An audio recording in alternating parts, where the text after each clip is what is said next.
Thank you. First of all, I would like to introduce today's speakers. We don't want to take things for granted and assume that you know them already. First of all, welcome Hamja. Hamja Ahsan is an artist, writer, activist and curator based in London. His art encompasses conceptual writing, photography, building archives, performance, video, sound and making zines. His debut book, Shy Radicals, The Anti-Systemic Politics of the Militant Introvert from 2017, is a work of speculative fiction about a revolutionary political party for shy, quiet, introvert and autistic spectrum people. As Yasmin already said, Hamja was awarded the Grand Prize 2 years ago at the Ljubljana Biennale of Graphic Arts for his commissioned work Aspergistan Referendum, which is based on the book and which you can later on see across the road at the exhibition space.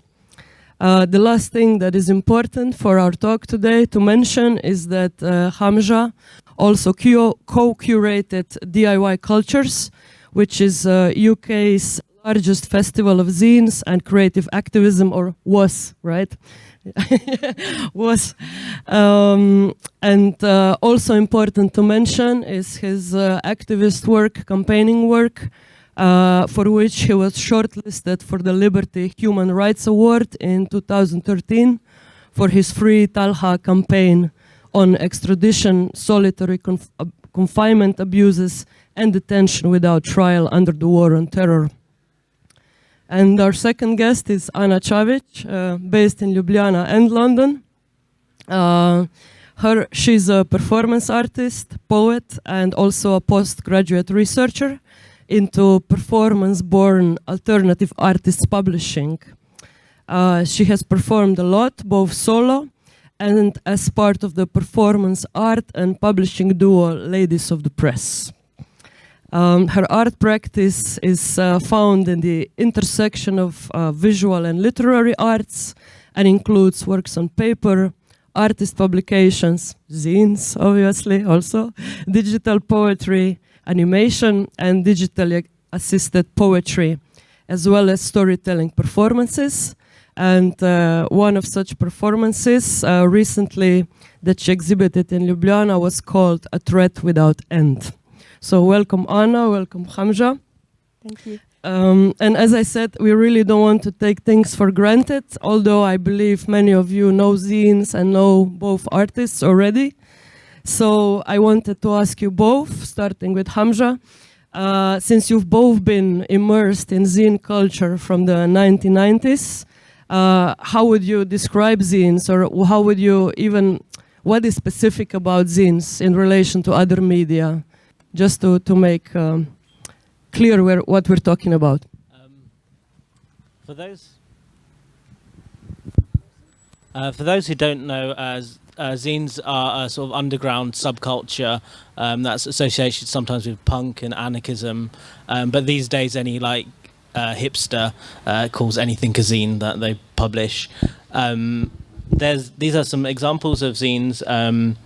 So zines are generally sort of take pride in their sort of cheapness, their sort of punky aesthetic. I say zines are the opposite of what is official, what is mainstream, and doesn't even aspire for a career or the mainstream or ladders. Zines to me is also about community and attitude and rejection of things like having a career or certain values.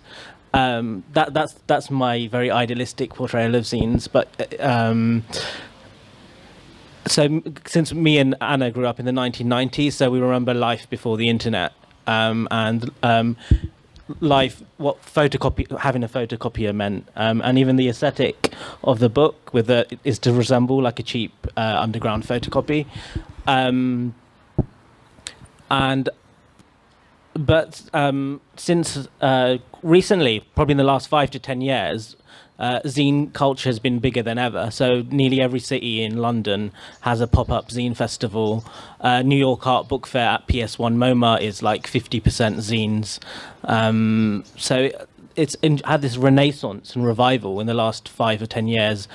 Even though we have so much digital media, I think it's some fatigue at staring at screens. But I guess they represent authentic ways of being together. And I would say a zine is an attitude towards life. Thank you. Ana, do you want to add something? I think Hamja pretty much summed it up. But I think when I think about zines, I think the most important part of it is this self-publishing idea, and it's not only about the fact that anyone can self-publish. It's the right, the actual right to publish whatever you want that's at stake, really. And I think zine cultures are just like the latest version of that freedom, the exercising of freedom of speech and a way of life, as Hamja said. It goes back to like the 16th century and the printing press, really, for me, with the pamphleteers and the pamphleteer wars about who has the right to publish what, whether it's truth or fiction or lies, and to, I guess, John Milton's speech to Parliament in England is in the 17th century is a really important moment where he just advocated for the people to have the right to self-publish whatever they want and to let the audience decide for themselves whether it is truth or lies, and the truth in the end your truth will win out. So I think zines for me are about that. So I'd just like to add to that. So within that concept of self-publishing, you have this idea of displacing authority and displacing the centrality of authority, and who's a gatekeeper. It's almost we bypass that. I'd say there's a way in which all our lives are over bureaucratized. Administration rules all of our lives, and I think zines are sort of a resistance to I think people who are old enough to remember sort of state socialism and sort of there was in the communist world, there was samizdat, which was the equivalent of zines, and the point in which bureaucracies became too inflated, which still, and still our lives are overruled by bureaucracy, but also in terms of sort of corporate power. So they're a space that's neither aligned with sort of capital or overbearing state, which has huge implications for where we are today, where we have the war on terror and the state reaching into all sorts of areas of personal life, and a capitalism which even our thumbs and our every subjective choice is quantified as big data. I mean, I have a funny example of a proto-zine in ancient Egypt. So the officials, I don't know if you can hear me. Oh, there we go. So the official scribe called scribes. Yeah. Sorry about that. So there's a village called Deir el-Medina, which it dates back to about 1000 BC, and the scribes there, who were the official government workers painting pharaohs' tombs and official buildings, had their own of what I think are zines, which is they wrote poetry and lists and gossip and doodles on ostraka, which are bits of pottery. That was their way of communicating and spreading the latest gossip or even the political issues. And as a result, for example, the earliest examples of ancient Egyptian poetry survive. And about community, they were writing for each other, not for the pharaoh or anybody else. So I think it's a proto-zine. I'm sorry, I feel like saying more. This question's going to go on forever. We're just going to stay on one question. So I think there's a point in which life becomes over-professionalized. I think the arts are over-professionalized. Like all these documenters and big biennials, they always have this big bullshit grandiose theme. Not the cute cottage Ljubljana loveliness community. Yeah. And so I think zines, when they occupy that place in the art world, it doesn't believe the sort of Deleuze Babel, Jacques Rancière, whatever's fashionable, Donna Haraway, I don't know, whatever's fashionable in art theory or whatever. So that's that stake between amateurism and professionalism. And since this is themed on mental health care, I think mental health care has its limits in terms of professionalized care. Like, you can only care so much as a professional. Like, I have such a caring relationship with Yasmin, the curator, because she's very unprofessional, but in a good way. So, and I think it also, people don't believe I was born in the 1980s. I once gave a talk at the ULE Foundation, and I think all the young, promising students thought I was the same age as them.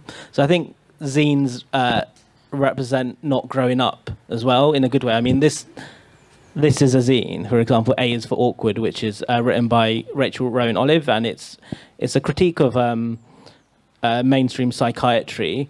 And I mean, look, I mean, it's sort of one is a child, an adolescence, an old person, all at once. And I think the line between like what is work and what is leisure, like it's all these things become destabilized.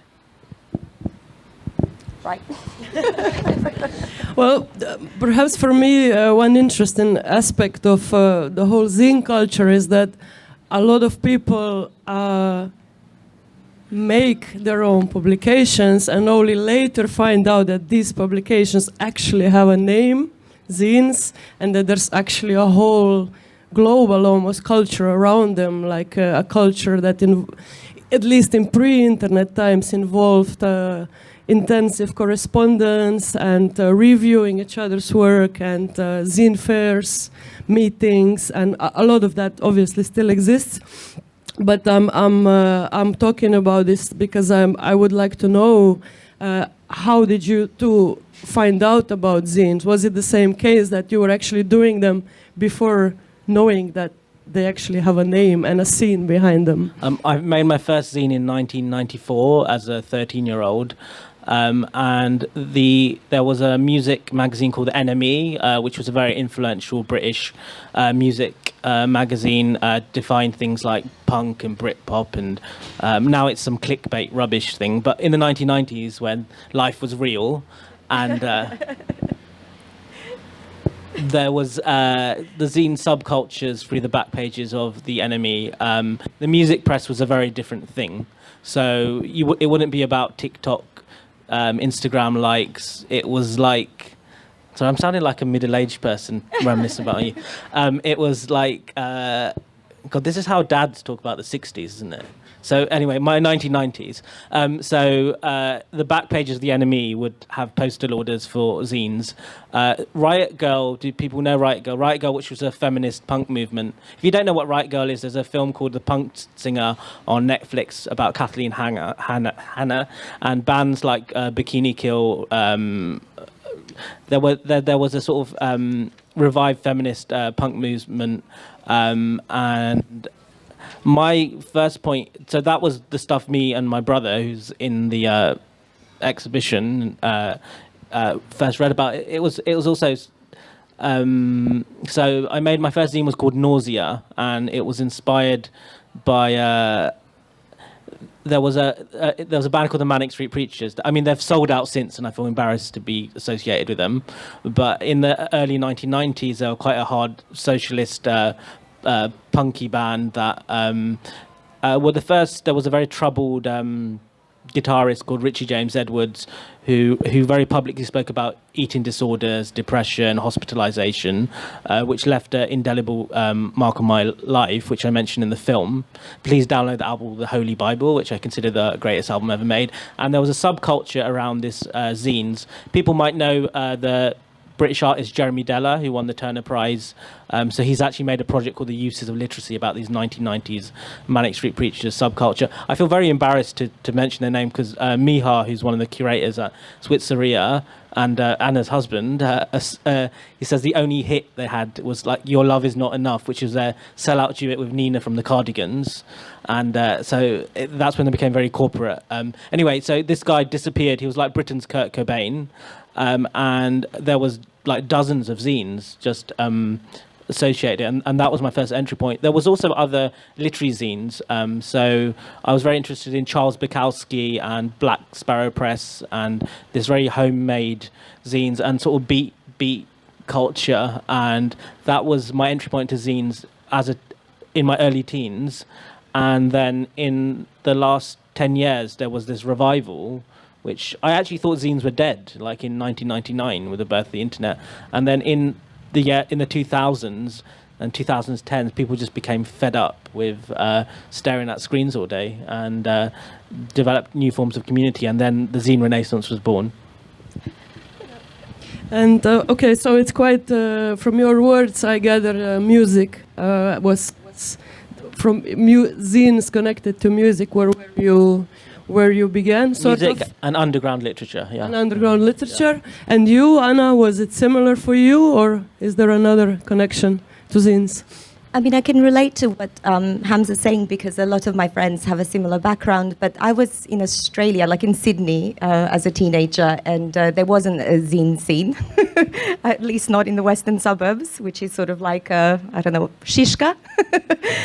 Nothing was happening. But amongst us, I guess, a few of us were making expanded letters to each other, which then turned into booklets, which then turned into, I don't know, I would say there probably were zines, but we didn't know what we were doing. It was just a kind of informal exchange between like-minded people. But my first true zine, I think, that I shared with my fellow teenagers, I was 18, and it was actually a party invite. It turns out I made a happening. I didn't know what that was, but I had made a one-page zine that was an invitation. It was written in Mira, and if you could kind of figure out what the date and the place where everyone was welcome in my high school, my Serbian mother cooked her heart out for the possible 100 people that might arrive. And even the cool kids came because they were curious. But Hamja, I think he would have liked it. It was a very calm party full of like... I didn't know zines were for cool kids. I made zines because I wasn't a cool kid. No, I mean, that's what I'm saying. I wasn't. But they were like, oh, it's a thing. And if you put a mirror, then you can read where you're supposed to go. And so these sort of pop music kids and rappers turned up going, what's happening here? I really resent cool kids making zines. They're not authentic zine makers. But they can attend a party. It's like Iggy Azalea saying she does hip hop, or like, I know, some corporate punk band saying they're punk, but they're not. That's what those people are. Yes, Yeah. okay. Well, you know, Yeah. there's a place for everybody, I guess. But the party was like, we pulled out, just to describe it, and I'm saying it because this is my teenage experience of self-articulation of myself and my peers, is I had like quotes all over the place and lots of drawings. It was like astrology and theories of mind. Had no idea. It was semiology. I didn't know what I was reading, but there were carpets and cushions and lots of food. And yeah, it was a happening. But the zine invitation thing made it happen. So that's, yes, I think everyone had a good time. And they were full. Hamja, if in sociology, you know, they say zines are the most democratic medium, so who's to judge who's uncool enough, you know, to make one?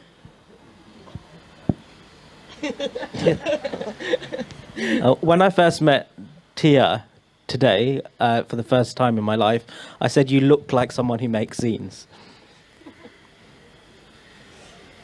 You were right, or I used to. Okay. I wanted to ask you, more you, Hamja, actually, if, like for me, when I was more involved in zines, which was also late 90s, to me it seemed amazing that it was possible to even to send zines to prisoners, for example, that they were something that would go past the censorship. And vice versa, like prisoners were able to make their own zines and find ways to photocopy them in the prison and make them circulate within these quite marginal, tiny circles of people. And since we are all especially focusing on about mental health and neurodiversity, I was wondering, what's your experience with like total institutions as psychiatric wards? Do you know, can they enter and leave? Like, is that possible? Do you know? So the last zine I made collectively was a zine Quarantine, and it's a collective called Mad COVID, who are all ex-psychiatric patients, which includes myself. And during quarantine, so what we've talked about earlier about displacing authority and professionalism. So so people who've experienced that type of psychiatric confinement therefore have forms of wisdom about coping with, say, quarantine that can be passed on. And I think there's also some activity that takes place within prisons that are zines anyway. So, for example, Bobby Sands, the legendary Irish hunger striker, who Steve McQueen's Hunger is about. He made writings on toilet paper and cigarette papers, which were sort of distributed around the Irish Republican prisoners when they were resisting British colonialism. And there's also my brother was in solitary confinement for 2 years. There's where you essentially stay 23 hours a day in a isolation cell with the size of a bathroom with no human contact apart from strip searches.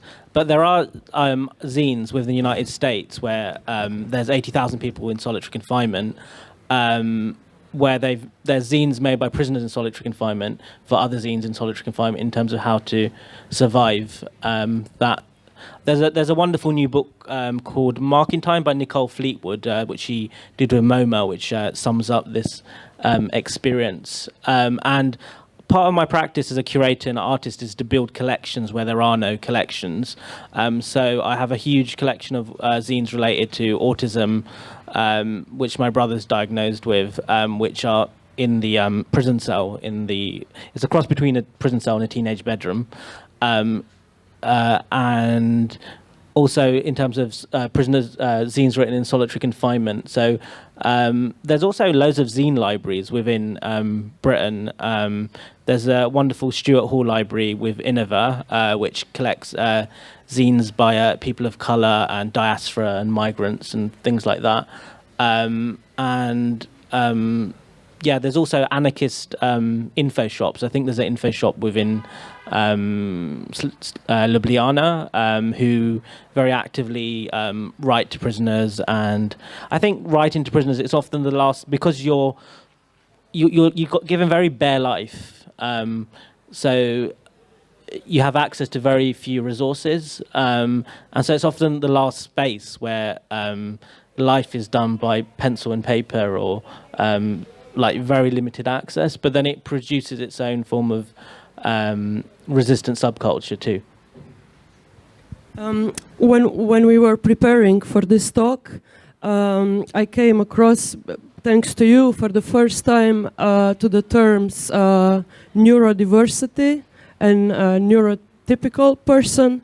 And you mentioned these terms when we were talking about the fact that zines enable people who are diagnosed with whatever disorder or disease also to reclaim that part of themselves, and find a new vocabulary, invent a new vocabulary to feel whole again as a human being. And I would like to ask you to maybe explain a bit these two terms, like where they come from. Do they come from zine culture, what's the movement behind them? Because if I understood correctly, there's actually a movement for neurodiversity. So neurodiversity is one of the latest global progressive movements. It was coined in 1998 by Judy Singer, and is led by people on the autistic spectrum, not necessarily seeing themselves as having a disorder or something to be corrected, but say a different sensibility or a different language, or so I guess it's inspired by LGBTQI liberation movements, because again that was pathologized. So if as late as 1976 you have categories of homosexuality within the American Psychiatric Diagnostic Manual, and it's only actually voted out by quite a narrow margin at that period of time. So thinking in terms of this isn't something pathological or to be clinically corrected. It's led by autistic spectrum people, but it also includes other forms of neurodivergence. So things like dyspraxia, or sometimes affective disorders, or and there's a neurodiverse zine subculture as well, and it's documented in the zines in the prison cell, which you can pick up. So there's I think just like when one of the first things you see when you go into the exhibition is the Diagnostic and Statistical Manual, which is the place in which people diagnose psychiatric disorders, which is just a series of clinical symptoms. But the way in which one experiences life or identity or care is sort of something you need something beyond those symptoms. And the way you can relate to other people or feel less alone. But I think, emphasizing the theme we've talked about, zines are about reclaiming those aspects of yourself which are not necessarily employable or abject, but being so yeah, they've been very empowering to me. And you talked about this already a bit, but maybe to put it more directly, like why did you choose to put zines in the exhibition, that is in the part of the exhibition that resembles either a teenager's room, as you said, or a prison cell?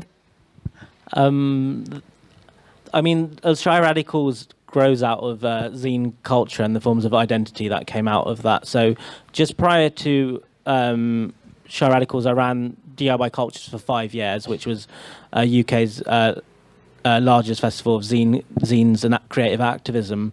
And a lot of the archive's online, so you can still find it. And I don't, the ways of building sort of solidarities that are not like,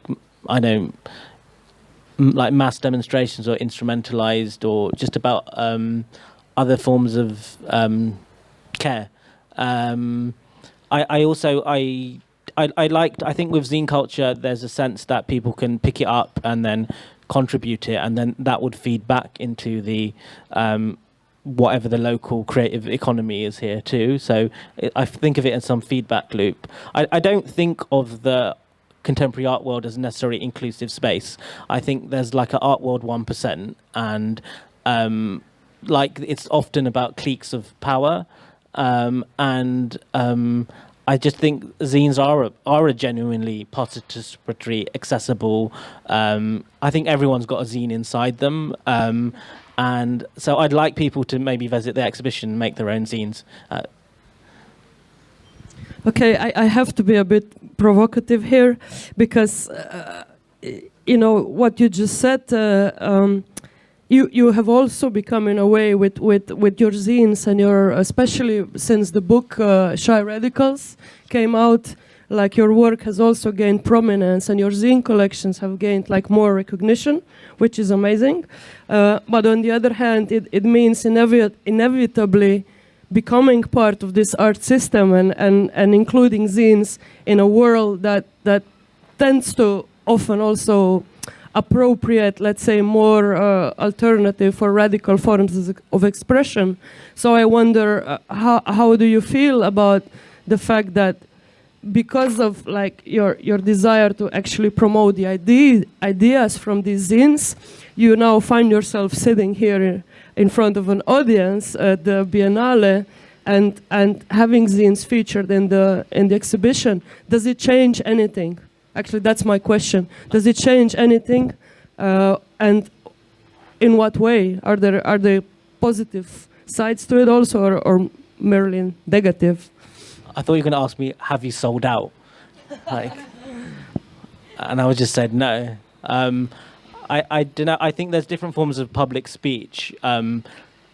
So there's synthetic public speech, which is what politicians do or at election time, and bureaucrats, and the way you speak in a law court or within academia, and there's authentic speech, and that exists, and there's sincerity of heart, and that exists. Like you might take the figure of Greta Thunberg, who actually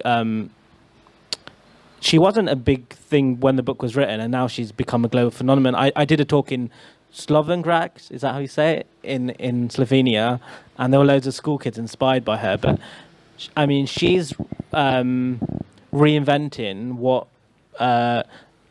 public space is, what celebrity is, what so her say going on a chat show and not making eye contact with the chat show is like reinventing how you can be socially acceptable on a public stage, and I find that quite heroic in a microwave. I don't know if I'm answering your question because you're looking at me like with stone. I'm listening intently.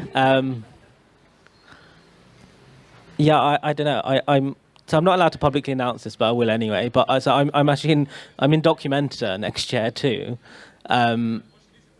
So yeah, but I'm still not one of them. Like I don't know if that's me. Like I'm still a precarious person. But I'm not attached to that. Yeah, I try. Yeah, it's a really. Yeah, Anna, do you want to take a? No, I don't want to like corner you in any way, but I was asking because it's an issue. I wonder myself also about like what happens when a medium like this it becomes more known. You know, does it change the medium and the people making it, or is it simply, or is perhaps the best strategic way to look at it is that more exposure means more people have access to this knowledge, or this alternative knowledge. I mean, I can say something about that if you, well, Hamja thinks about the complexities of it all in relation to himself. I think it's important to remember that at least in my experience as a zine maker for like a decade, I've been a part of a collective called Ladies of the Press, and we make zines live as events. Then we hand them out to the public when the event is finished. And we're often hired by institutions, normally arts institutions, both on the public-facing side and as trainers on the hidden side, let's say. And I think zines being, what I want to say is that zines penetrating institutions is also an opportunity, or the other way around, institutions penetrating zines is also, it goes both ways, basically. If you get your zine into an institution, you can still use your voice and it to infect the institution or to promote your ideas. So they're kind of like Trojan horses. I think they belong in both worlds, and they easily travel between what we consider alternative and what we consider institutional or official. That's my rosy view of it, because I've been in many sticky situations where, for example, being hired by a big arts university to promote a student show, but then them being very uncomfortable with us publishing a protest poem by a student in a magazine that we made on the spot that was supposed to encourage future students to come to this show. We were actually, I won't name the institution, but the next day, we were engaged for 2 days. They put us next to the toilet in a corridor so no one would see us. They were so afraid of the printing media, and it was just a zine like the ones you're seeing here. But the public image of institutions is very much under threat, and I think it reflects often, now I'm rambling, but there's basically less risk-taking. I've noticed in the last decade the institutions have less trust actually in you, in all of us, the public. And by proxy, they have less faith in artists to execute their works without censorship, and for the public to decide what they feel about what is printed, both about the artists who take responsibility for what they're printing and for the institutions that they then represent by proxy. That's my answer. I dread a time in my life will come where I'll be saying, oh, I don't have the time for zines. Like that maybe will be the end of my life and the death of my soul. Like I don't like I don't know, I'm still reflecting on it as someone becomes more successful. Like how do they, I don't know, stay authentic, right? I don't know, like, or why stay attached to these earlier stages of like precarity and failure? They're open questions. Well, on the other hand, it should be said what you have spoken about a lot also in when you were presenting zines publicly, is that quite some of the content of the zines, and quite some of the zines that you made or have been included in curricula, like or in school programs, and I think that's amazing actually, because I mean it's a different language again. Similarly as speaking about the art world, but it's a different language entering an institution where it's almost hard to imagine them together. Yeah. So one of the welcome to Shy Radicals have really been included of a lot of university curriculums, and I'm often invited to speak about zines in the universities too. But yeah, I think it does them. Like there's a trade union I'm part of called Artists Union England. They're the first like artists union, but they make zines within their practice. But within all the constitutional bureaucratic rules, I think it does something to the whole nature of relating to each other. I also think like it ups, you know, like universities, as well as being a very neoliberal place, they're also places where people are assessed and you know, so it reinvents a hierarchy of like what is valuable, and the informality becomes something more treasured as well. I do have conflicted feelings about lots of things. So the very first place which is marked on the map to have Shy Radicals in its university curriculum was Brown University, which was which is an Ivy League university, and of course, like these American universities where the people are charged $40,000 per year, that's not something I want. I still find it amazing. Ljubljana in Slovenia has a free university system, and same within arts education. I think I was the last year where you could do a degree for like €1,000 a year or whatever, and now it as a result of neoliberalism, you'd have to pay like 9,000 to 15,000, and universities become brands too. It's very strange because I know I actually dropped out of Royal College of Art's curating contemporary art department, and I think I would have been a more successful, richer person if I did stay there. And I think when I went there, they said it was like the Harvard Business School of contemporary art. But weirdly, they keep inviting me back as a guest lecturer, even though I'm a dropout there. So I'm not a good example to the students. I don't know. I also feel cynical with. I mean, a lot of universities are having zines now within their curriculum, but I also feel cynical in terms of that's because many of those art students are going to have very precarious futures. Probably, you know, most deluded art students put a lot of investment into the degree shows, and they leave, and they'll probably get a crap admin job or be an invigilator, which is what I did for many years. And I guess that's a place you can still keep your creative mind alive, but it's more a symptom of a very unequal, harsh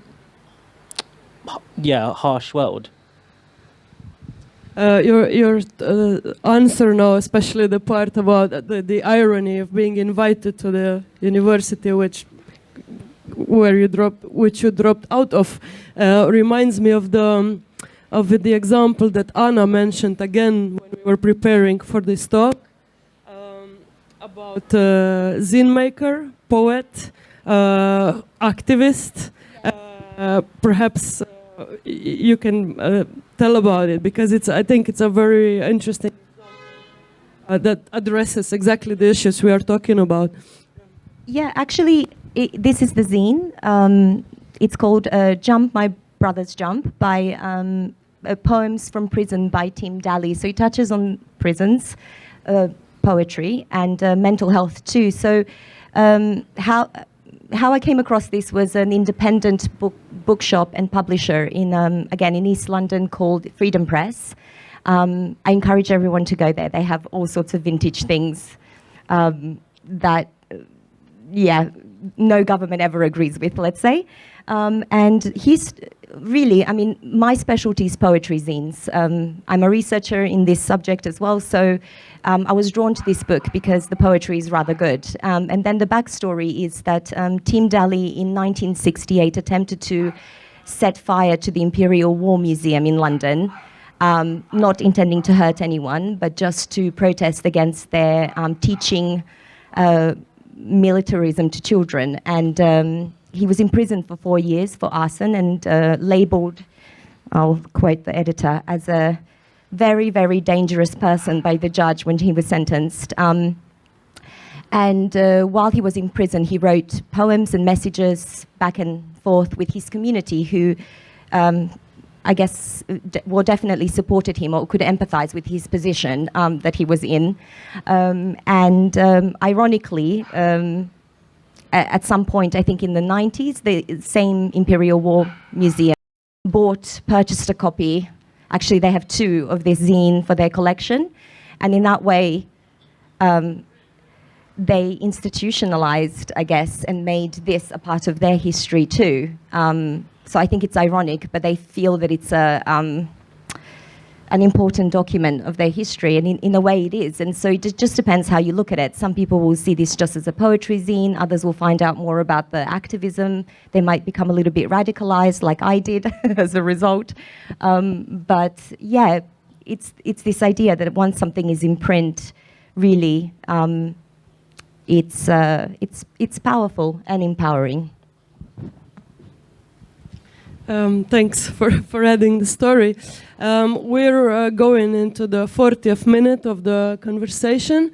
So, Hamja, unless you want to add something to this story, I would open this discussion also for questions if anybody wants to add your thoughts, questions. I'd just like to say, so I've been collecting zines for 27 years, so that's actually longer than some members of the audience have been alive. And my zine collection is on Instagram at DIY Zine Bank. I'm trying to catalogue the whole thing of thousands of zines. I guess my message is make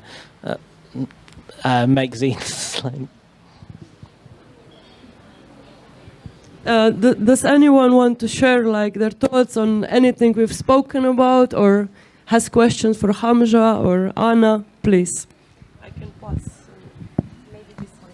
Yeah, it's working.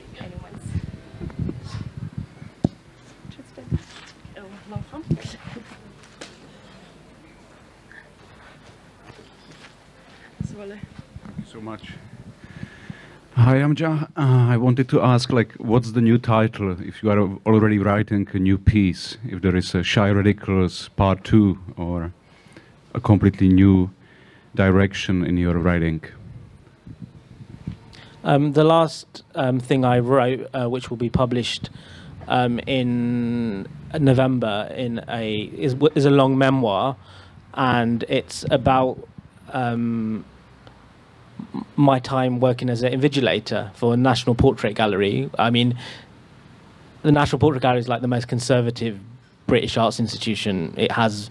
So my job was to guard, just before I actually published Shy Radicals, so my job was to guard portraits of the Queen and Tony Blair and British colonial history. And so actually what I do these days is, if you asked me 10 years ago what I wanted to be, I would have said I wanted to be a curator.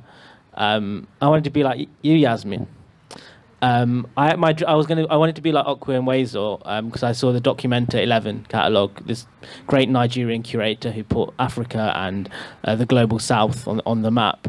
I didn't get there. I stayed in these precarious roles on 0-hour contracts, and I had 4 jobs. Anyway, so there's a special edition of this magazine called Wasafiri, which is a literary magazine in Britain, a post-colonial literary magazine that's published Vikram Seth, Salman Rushdie, Ben Okri, these names. And they commissioned me to write a very long memoir about a curatorial project which I never made or completed. I proposed it as my Plan C for Documenta, which is a library of books, read by political prisoners whilst they were in custody. So when my brother was in prison and detained without trial, I tracked every book he read, and you can see his growth within that, and the judge could see his growth, and that's why she declared him a peaceful person with moderate views and a quite exemplary person. And then I looked at other people who'd been in solitary confinement, from the Bobby Sands, the prisoners like Malcolm X, the African American civil rights movement, Mandela, the ANC, Robben Island, all these iconic prisons are what people read. And I thought of a public library that would be in public space, made of these books in custody. So, and I never made that project because big, ambitious curatorial projects require lots of infrastructure and money and administration that you often don't have access to. And so I've written a memoir about failing to do this project whilst working as an invigilator. And that's my next piece of... my mum always wanted me to write a memoir about my years of campaigning for my brother. So in Britain, I would say I was more famous for that than my artwork, because I was on the TV all the time. And there's still lessons from that period which we never really absorbed.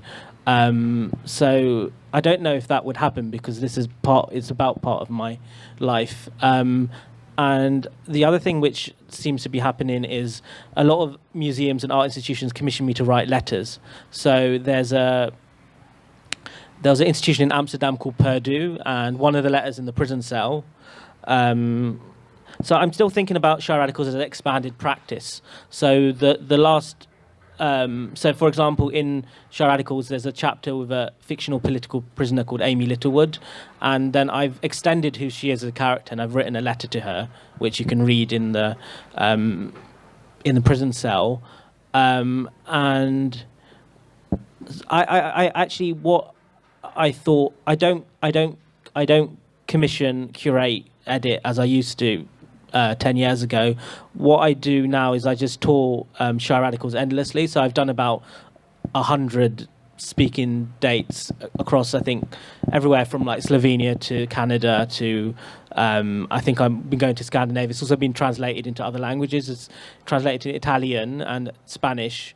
And what happens as I tour is that other artists make artworks inspired by concepts in the book and vocabulary in the book. So in the video mashup, which you see by the flag in the galleries, there were these robots wandering around Belgium made by an art collective which were inspired by the book. There were other art collectives. There's a collective in Manchester University called Academics Against Networking, which was inspired by the book. There's been choreography, sound art. I don't know who makes all these stuff. There's a little clip by this artist who made something called Club Mars, about if there was an extrovert supremacist take over the planet Mars, and a news bulletin about this. I think Yasmin very marked it on the ceiling of the map. And so I'd like to bring all that stuff together. I don't know. So I mean that's where I am presently. Actually, the next thing I'm going to do, I've given it plan A, B, and C for Documenta. I was just there in Kassel in Germany, just a few days before I came here, and so I had this idea of making this big pan-Islamic fried chicken chain called Khilafite Fried Chicken. You get it if you come to London, because there's all these fried chicken chains named after various parts of the Muslim world. So that was like my plan A for Documenta, but I have a plan B, and I have a plan BB, and I have a plan C too. So I don't know what the future...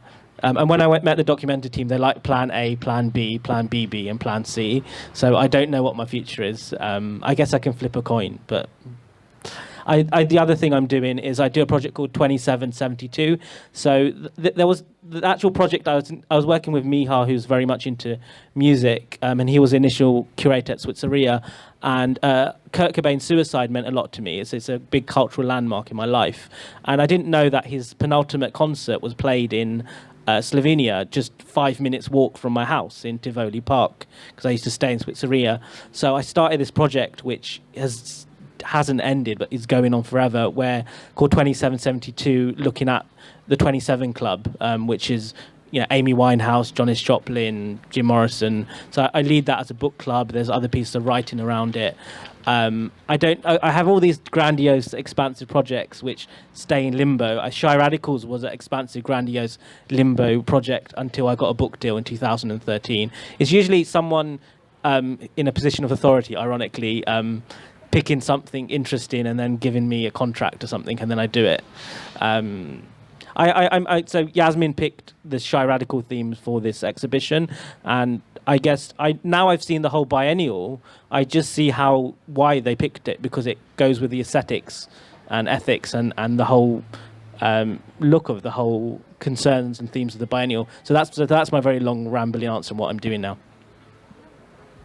And I'm making zines. Any other question?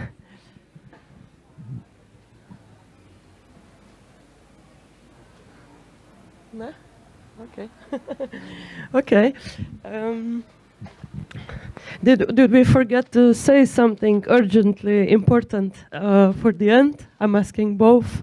I said to Tia, when you read my biography, please say you can follow me on Instagram at Shy Radicals. Yeah. And the hashtag at Shy Power. And if you want to look at the previous project, which was here, the referendum, it's at Vote Aspergerstan. Sorry, that sounds so... I didn't want to say that myself, but... Sorry, I forgot. But I would add that if anybody of you is interested in zines here in Slovenia, there is the Elf's reading room, Škratova čitalnica, which contains many zines, perhaps of a more textual, political nature than like visual. And there is a zine library in Pivka, and there are zines in the Anarchist Info Shop that you mentioned in Metelkova and other places, I'm sure. Dobra Voga under... Dobra Voga, exactly. Yeah.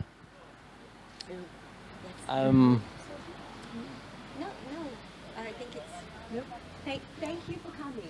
Let's all... Yeah, thank you.